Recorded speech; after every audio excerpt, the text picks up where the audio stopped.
وبالمقابل قبل ما تخرجوا ونخرج انا معكم نروحوا للدار ان شاء الله، والله العلي العظيم غير كيما راكم قاعدين هنا واللي راهم برا واللي راهم في هرم السلطة واللي راهم في أسفلها وكبيرهم وصغيرهم غير كلهم مسؤولون أمام الله في ترويج هذه البضاعة المزجاة، وكلهم بحسب المكانة نتاعو، كلهم بدءا بالإمام اللي راه فوق المنبر، فهم مسؤولون أمام الله عما يقع الآن في البلاد من انتشار الرذيلة والفضايح والأفلام تاع الخنا والأفلام تاع الفسق الهابطة السافلة، ومن انتشار ماذا هذه المخدرات.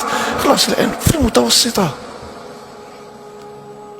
في المتوسطة وبالك برك أنت تقول وما يدبر راسهم ما احنا لاباس، ما كاش لاباس، هذاك اللي درت فيه الأمان من ثم تتقرع الحالة، اللي راك ظن باللي تقول أنا وليدي وفي الجامعة أنا وليدي وش علاقته به.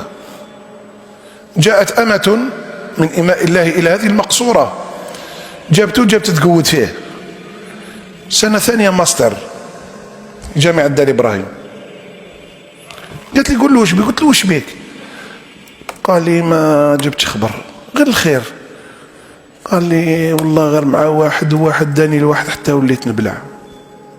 سنة ثانية ماستر دوكا إلا من هاك داير في البال باللي الولد راه في الثانويه راه يقرا ويطلع للدار، هذا هو المعهود، لكن والله ما كان لامان. والبنت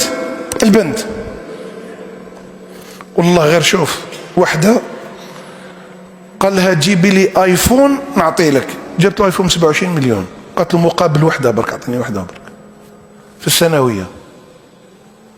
شو راهي رافده الحاله. وكلهم مسؤولون أمام الله، واللي راه يروج لهذا وراه ينشر هذا وراه يدفع هذا وراه يصرف هذا يا ويله أمام الله عز وجل. الذين يحبون أن تشيع الفاحشة في الذين آمنوا.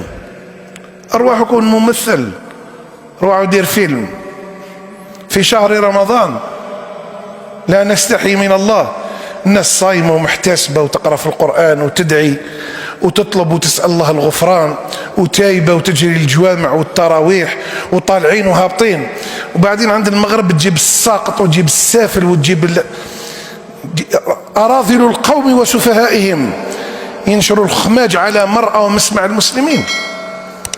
مخدرات، احنا شعب تاع مخدرات احنا.